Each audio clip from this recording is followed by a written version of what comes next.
Deus confirmou essa palavra. A irmã Luvânia cantou o louvor.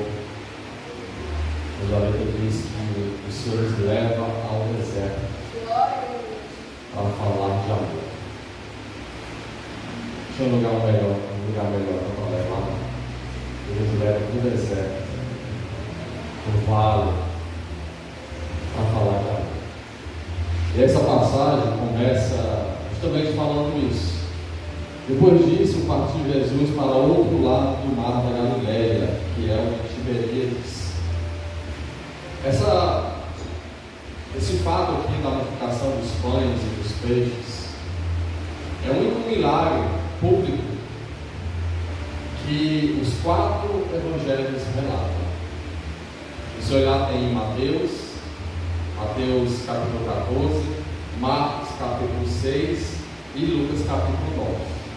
É relatada essa mesma história e, é claro, cada um com o seu ponto, a sua forma de expressar. E aqui eu vou falar e usar o que está no Evangelho de João. Porque ele fala e começa a falar desse lugar, que ele foi para esse lugar Galileia, que era o Tiberíades, e este lugar era um deserto. Ele tinha feito vários milagres, e ele vai agora para esse lugar, para o deserto. E é no deserto que ele nos chama para termos uma intimidade com ele. É no deserto que ele nos chama para experimentarmos o sobrenatural. Porque muitas vezes na bonança, na fartura, tendemos a nem lembrarmos que temos um Deus Todo-Poderoso, que nos concede tudo o que necessitamos. É diferente do que aconteceu com Jó, porque Jó ali, na verdade, ele foi um instrumento que Deus usou para provar ao inimigo que existiu um homem justo, fiel e reto aos caminhos do Senhor na terra. Ele nos leva para o deserto para ter um sobrenatural com ele. É preciso, é necessário que venhamos pedir orientação, revelação a Deus, o porquê que Ele nos levou para aquele deserto, o que Ele quer nos mostrar, o que Ele quer nos ensinar, o que Ele quer ter conosco neste lugar, aonde Ele tem nos levado. Pode ser que alguém esteja passando por esse deserto nesse momento, e Deus fala: é lá que eu quero revelar para você o sobrenatural. E no versículo 2 fala o seguinte: e grande multidão o seguia, porque via os sinais que operavam sobre os enfermos. Por que a multidão seguia Cristo? Por causa dos milagres. Por que eu e você viemos para cá hoje? É uma reflexão que temos que fazer todos os dias. Por que viemos hoje para a casa do Senhor? Qual foi o propósito que colocamos no nosso coração? Foi para que Deus venha a operar um milagre em nossa vida, ou foi pelo que Ele é em nossa vida?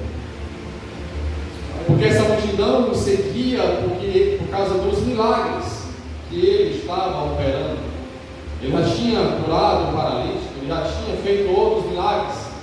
Então a multidão, por interesse dos milagres, foi seguir a Cristo. E a reflexão é: o que nos move para seguir a Cristo? É pelo que Ele pode fazer ou pelo que Ele é em nossa vida? Porque pelo que Ele pode fazer, Ele vai fazer o sobrenatural sim em nossa vida, porque Ele veio também para isso. Mas quando nos atemos somente a isso, somente aos milagres, quando Ele opera o milagre em nossa vida, nós viramos as costas e vamos seguir nosso rumo para outro lugar. Mas Deus, Ele sabe o meu e o teu coração.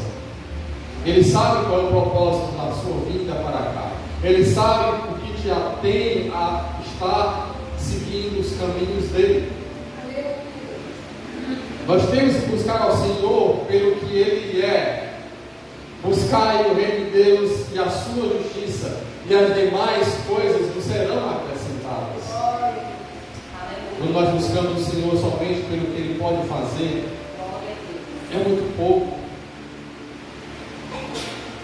Isso é ser, em outras palavras, mesquinho. Porque Deus é todo poderoso, Ele pode muito mais em sua vida. Ele pode muito mais que a casa, o carro, o emprego, a saúde que você pede. Ele pode muito mais que isso, Ele pode, e Ele prometeu a vida eterna. É isso que temos que buscar ao Senhor, pela vida eterna que Ele nos prometeu. E para isso, nós pagamos o preço sim, nos colocamos no deserto sim, estamos no vale sim, mas sabemos que naquele grande dia Ele vai vir buscar a sua igreja para desfrutar das plenitudes do Senhor. Glória a Deus.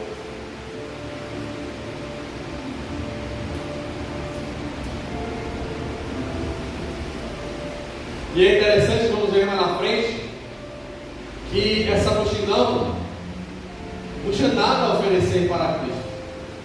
Porque se você olhar, quando André fala que nós só temos o quê? Um garotinho aqui com 5 pães de cevada e 2 peixinhos. Naquela multidão de 5.000 homens, detalhes, eram homens, tinham suas famílias, mulheres e filhos. Há quem diz que passa de 15.000 pessoas.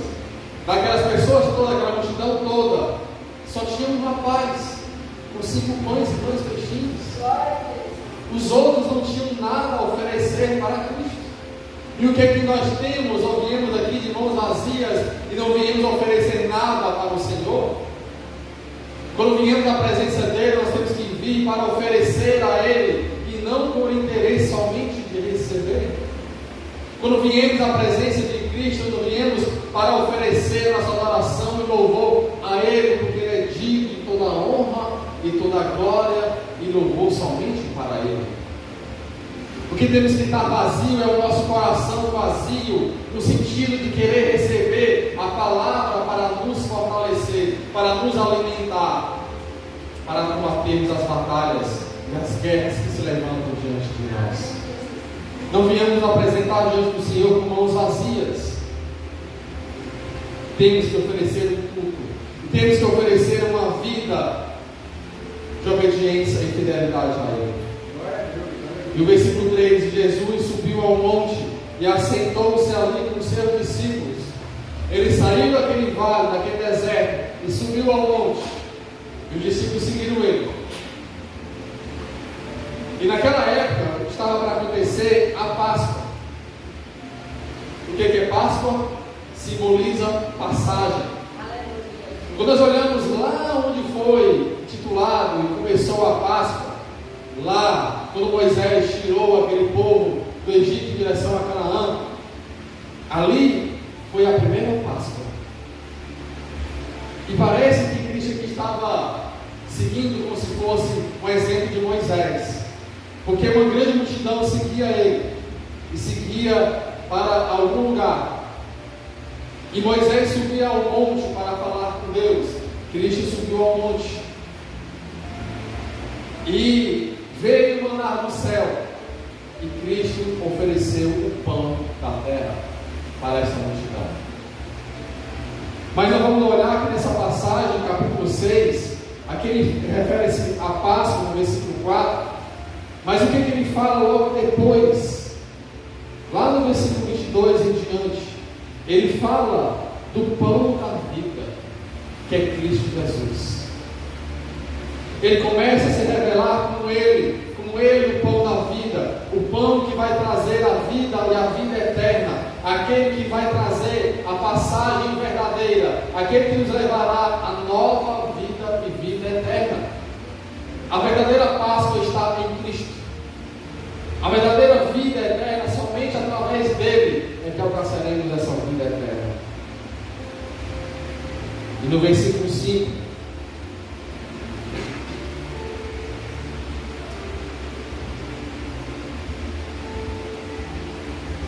então Jesus, levantando os olhos e vendo que uma grande multidão vinha ter com ele, ele observa, ele sabe da nossa vida. Ele conhece os meus passos e os teus passos. Ele conhece o nosso deitar, o nosso levantar, o nosso caminhar. Ele conhece o nosso coração, os nossos pensamentos. Ao que a tua vida não está alheia. Mesmo que alguém não possa dar conta, não sabe o que você tem feito, mas Cristo Jesus sabe o que você tem trilhado em sua vida. Ele sabe o que você tem se passado. Ele sabe da luta que você tem passado todos os dias. Você não está sozinho, não está sozinha. Ele está contigo nesta luta. Porque foi Ele que te levou ao deserto.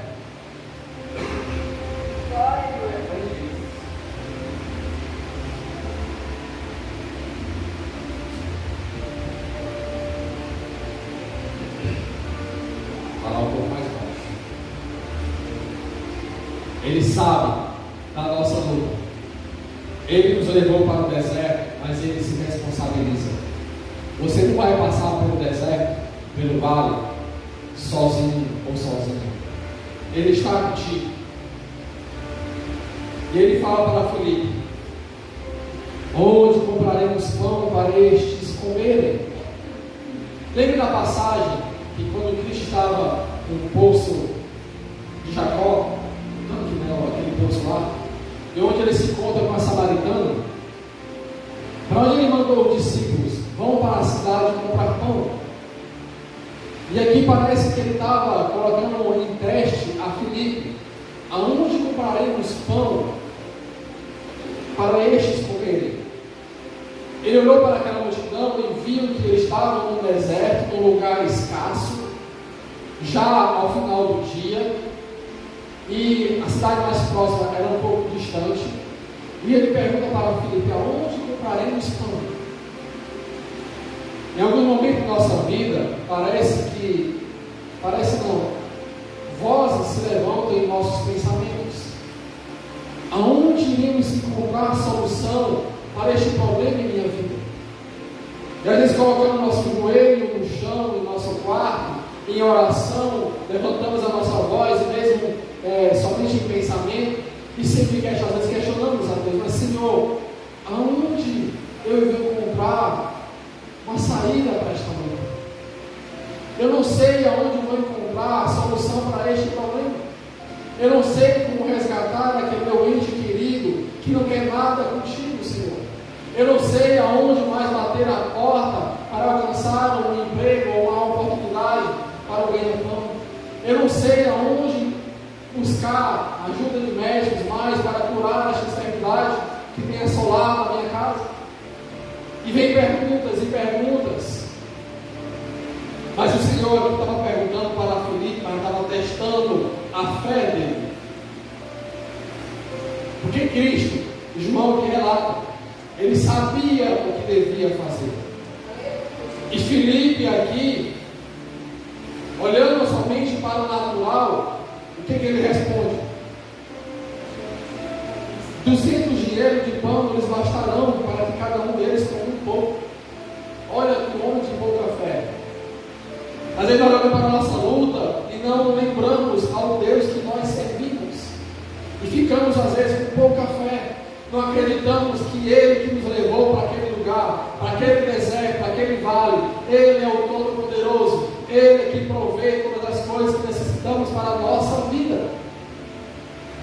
Ele está nos provando a nossa fé, como Ele provou a fé de Abraão. Abraão, sacrifica agora o seu filho, por amor a mim. Porque ele queria que Abraão, ele sabia que Abraão tinha fé. Ele conhecia o coração de Abraão. E se você for ler a história bem direitinho, mastigando bem pausadamente, você vai perceber que Deus queria que Abraão tivesse essa própria convicção.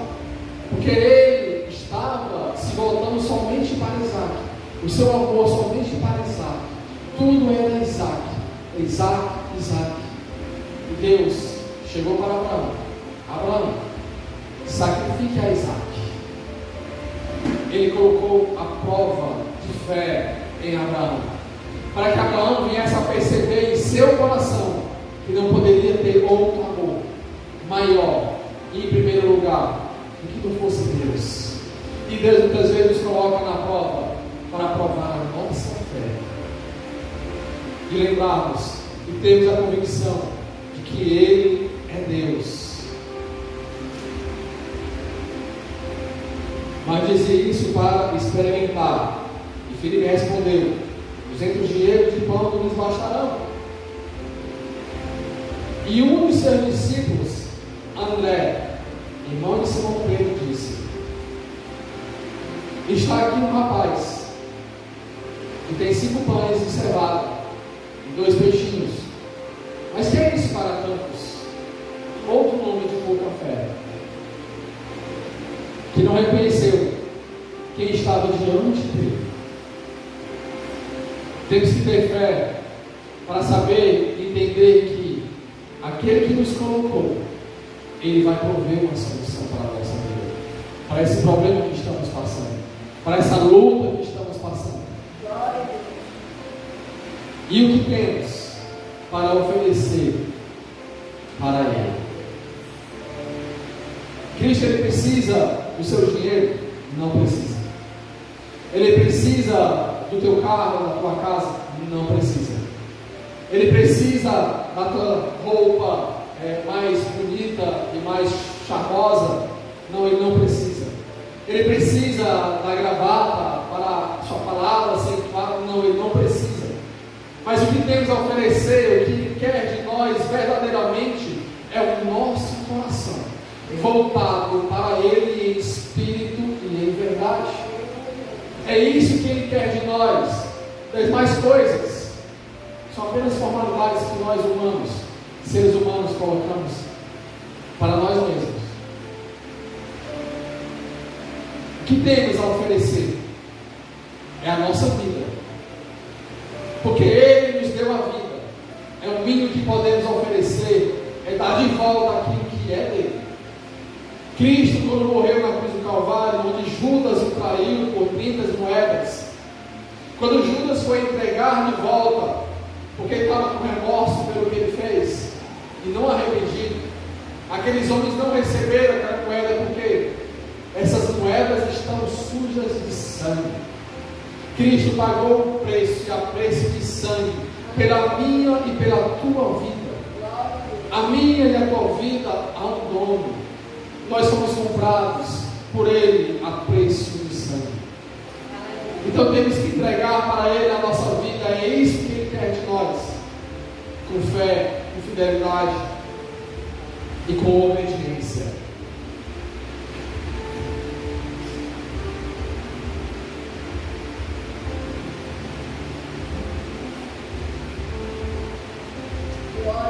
Está aqui um rapaz com 5 pães de pé cevada e 2 peixinhos.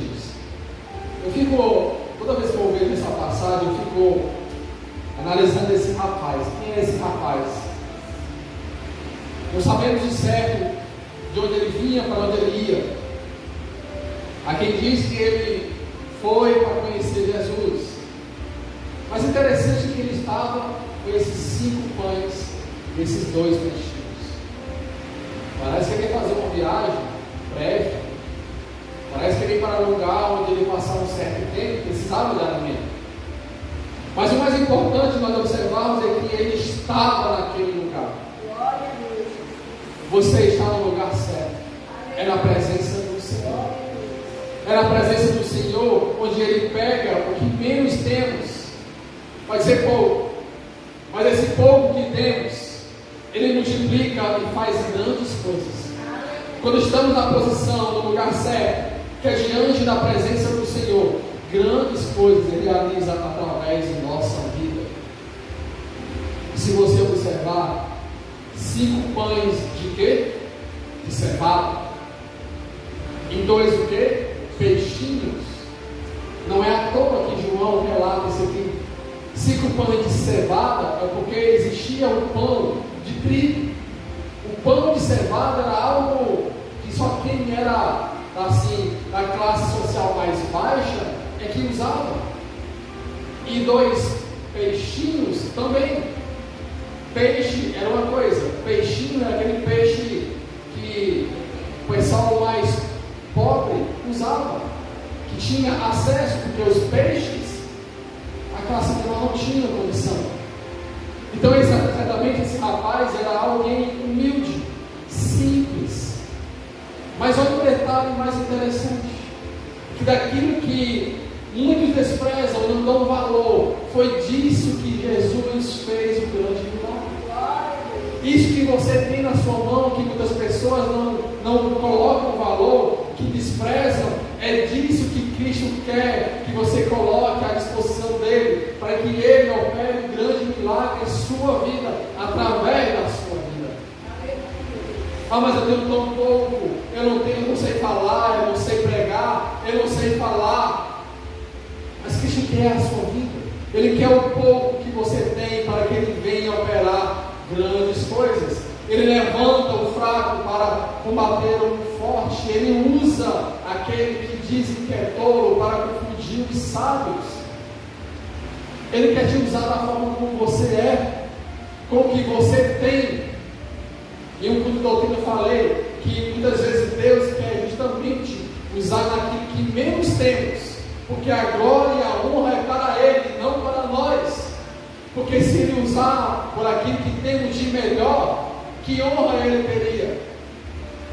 A honra seria nossa. Mas não é isso que Ele quer. Ele não divide a sua honra. Ele quer aquilo que você menos tem, para que a honra e a glória seja para Ele. Glorificado seja o nome do Senhor. Ah, eu não tenho tempo. Pois é isso que o Senhor quer, o tempo. Ah, eu não tenho palavras para expressar.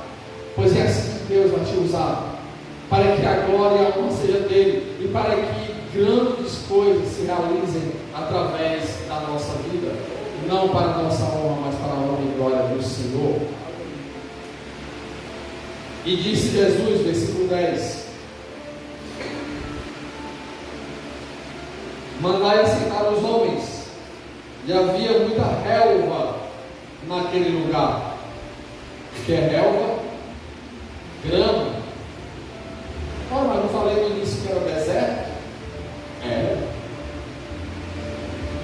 Aí é que está o mistério. Ele tira do deserto e manda assentar sobre a relva. Eu lembrei do Salmo 23, que me faz andar sobre pastos verdejantes. Ele nos tira do deserto e agora nos leva a sentar em pastos verdejantes. Ele tem momentos da nossa vida que Ele quer agora que você desfrute de um pasto verdejante, de um lugar maravilhoso, onde nós vamos desfrutar do melhor desta terra. Mas lembrar que a maior esperança não é isso, é vivermos com Ele na eternidade, onde não haverá mais dor nem sofrimento. Então aceitaram-se, pois, os homens em número de quase 5.000.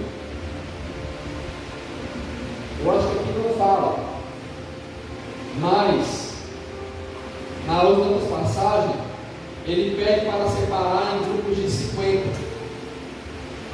Deus, ele não é desorganizado. Ele não trabalha, ele não opera na bagunça, na desorganização, no desordem. Tudo dele é organizado. Veja a passagem de Josué, em frente à cidade de Jericó, os muros de Jericó. Ali o grande detalhe, Deus fala: anda por 7 dias ao redor da cidade, e no 7º dia você vai tocar a trombeta e os muros cairão. Ele dá detalhe de como Ele quer para que o seu milagre seja operado. Ele não opera na bagunça, na desordem. Se na sua casa está desorganizado, está uma desordem, você não sabe mais o que acontece na sua casa, pois coloque uma ordem. Deixe que Deus venha operar na sua vida, dentro da sua casa, para que Ele venha colocar ordem em nossa casa. Pois é na ordem, é na organização, é com prudência que Ele opera o seu milagre. E Jesus tomou os pães e, havendo dado graças, repartiu-os pelos discípulos e os discípulos pelos que estavam assentados. Cristo pega os pães e os peixes da mesma forma, e Ele dá graça a Deus. O que Ele tinha em suas mãos? Pouca coisa. Você tem dado graça e honra a Deus pelo pouco que você tem? Ah, mas eu tenho tão pouco. Eu queria ter mais. Pois lembre-se que nesse pouco é que Deus quer operar. E temos que ser grato no pouco, e fiel no pouco, e no muito te colocarei. Não existe esse versículo? Não sei onde está escrito, mas tem. Fiel no pouco, sobre o muito te colocarei. Agradeça a Deus pelo pouco que você tem. Agradeça pelo pão colocado sobre a sua mesa todos os dias. Agradeça a Deus pela luz que se acende em sua sala. Agradeça a Deus pelo travesseiro confortável que você tem e você pode colocar a cabeça sobre ele, porque há muitos que estão ali deitados no chão, num leito, nem no leito, no chão, no corredor de um hospital, esperando um atendimento, esperando pelo menos que alguém lembre deles. Agradeça a Deus pela liberdade que você tem de ir e vir para a igreja, porque há muitos que estão em cadeias, presos, querendo e desejando estar aqui para poder louvar a Deus, mas não podem. Agradeça a Deus pela oportunidade que você tem de trabalhar, de ter saúde, porque há muitos que não podem nem se levantar da cama, porque estão enfermos, desenganados pelos médicos. Agradeça a Deus pelo pouco que você tem, porque é desse pouco que Deus quer operar um grande milagre em sua vida. Temos que ser gratos a Deus pelo pouco que temos.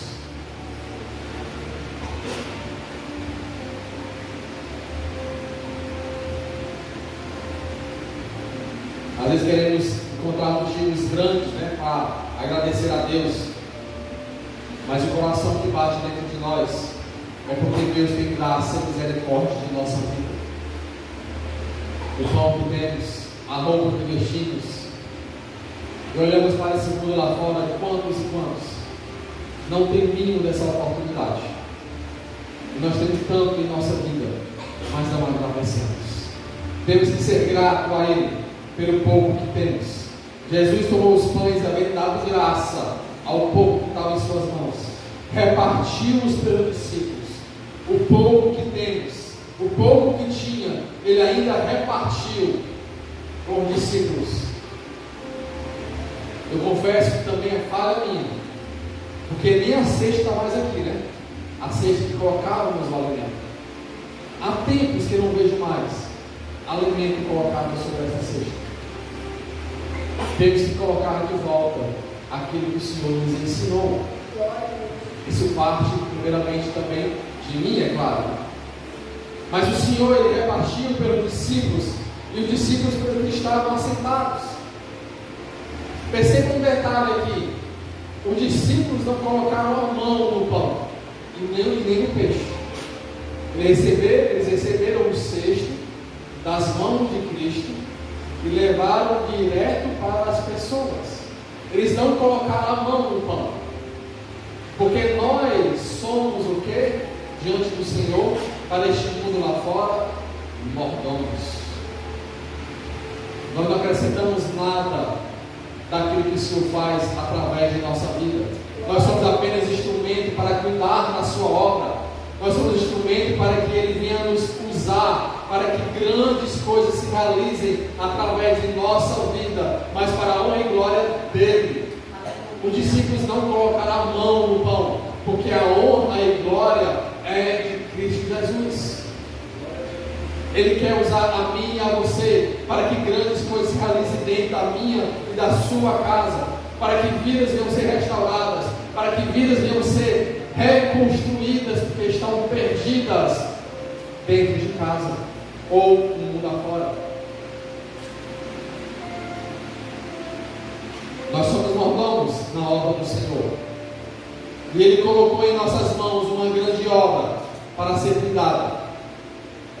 E essa grande obra começa primeiramente dentro da nossa casa. E o versículo 12: do pouco que ele tinha, e quando estavam saciados, todos estavam agora saciados, alimentados, disse aos seus discípulos: recolhei os pedaços que sobejaram, para que nada se perca. Isso parece banal, mas Deus, Ele não aprova o desperdício. Não somente o desperdício de alimento, porque isso é o mais básico do básico. Você colocar além daquilo que você se alimenta e jogar o resto fora. Tantas pessoas que querem pelo menos uma colher daquilo que você está comendo. Mas eu vou muito mais além. O desperdício de tempo que temos. Todos nós temos 24 horas por dia. Eu tive uma vez um professor na faculdade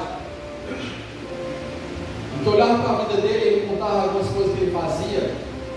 Eu fazia isso, eu sou professor aqui com vocês, eu coordeno o curso e tal, eu trabalho numa empresa multinacional que inclui o Norte e o Nordeste, eu viajo de vez em quando para tais lugares, eu sou casado, tenho 2 filhas, e aí ele fala tudo isso, e ainda passou em primeiro lugar para fazer um mestrado na Federal. Eu disse: meu Deus, como é que esse homem consegue?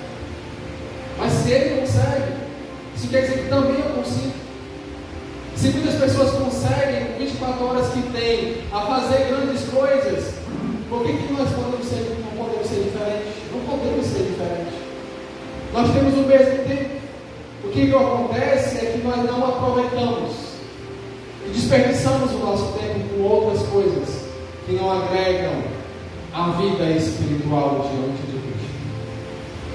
O pouco que temos, desperdiçamos e jogamos fora. E às vezes queremos mais e mais, mas nós só temos 24 horas por dia. E às vezes só temos 2 horas para oferecer ao Senhor, mas não temos tempo.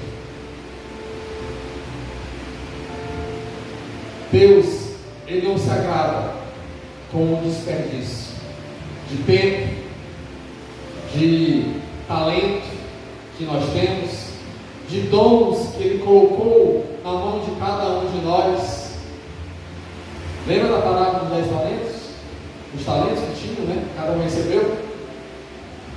Cada um de nós recebemos talentos, dons espirituais, que muitas vezes está dentro da gaveta, trancado a 7 chaves. Mas Deus, muitas vezes, Ele te usou para que vidas fossem alcançadas, para que vidas venham sentir a presença de Deus. Mas agora esse dom foi guardado. Deus não quer e não gosta de desperdício. Ele dá e Ele quer também receber a honra e a glória somente para Ele. Então os discípulos recolheram, versículo 13: pois lhe encheram 12 cestos de pedaços dos 5 pães de cevada, e sobejaram aos que haviam comido. Do pouco que tinham, ainda sobrou. E é assim que Deus faz em nossa vida. Não se preocupe com aquilo que há de ter para a sua vida. Se preocupe em servir ao Senhor em espírito e verdade, e estar na posição como esse rapaz estava, com um pouco de pães e um pouco de peixes. Mas se coloque na posição, se coloque diante de Cristo, para que grandes coisas, para que se multipliquem as coisas em sua vida. Não estou falando de bens materiais, porque isso é as demais coisas, mas o sobrenatural será realizado em sua vida, através do pouco que você tem.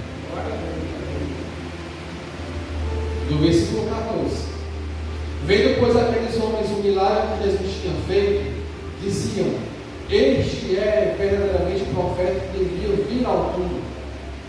Se você ver lá em Deuteronômio capítulo 18, versículo 15, há uma profecia falando sobre esse profeta. E aqui essas pessoas estavam falando e relatando isso. Certamente este era o profeta que há de vir. Mas o interessante é que no versículo 15, o que fez Cristo diante disso? Sabendo, pois, Jesus, que havia de vir arrebatá-lo, para o fazerem rei. O que as pessoas queriam? O que Cristo veio no coração das pessoas? O que ele viu? Ele viu que as pessoas queriam colocar Cristo em um pedestal. Colocaram num trono de rei humano. Mas não é isso que Cristo queria e não é isso que Ele quer de mim, da sua vida. Ele quer que nós vamos colocar Ele em primeiro lugar, mas não no sentido terreno, mas no sobrenatural. Que Ele seja a premissa de tudo em nossa vida, no sobrenatural. E Ele vai agir no sobrenatural, para que no natural não sofremos maiores dores. Que não venhamos fazer trono para ninguém em nossa vida. Não coloquemos ninguém em pedestal. Não coloquemos ninguém como um rei para a nossa vida. No sentido humano. Não cairemos nessa falha. Porque a honra e glória é somente para Cristo Jesus. Pois foi Ele que morreu na cruz do Calvário. Cristo não queria esta honra humana. Ele queria a honra e glória eterna. Ele queria que as pessoas dessem conta de que o sobrenatural fosse agido através deles. Cristo usando cada um de nós.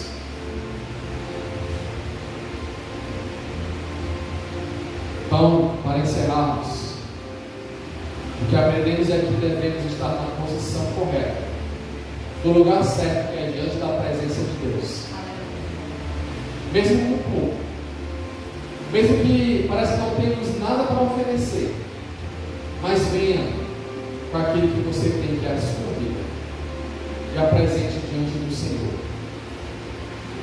O segredo do Evangelho é nós colocarmos na mão do Senhor aquilo que temos, para que Ele venha operar um milagre em nossa vida. Mas para colocarmos diante dele, temos que estar diante dele, para que Ele opere grandes coisas através de nossa vida. Amém?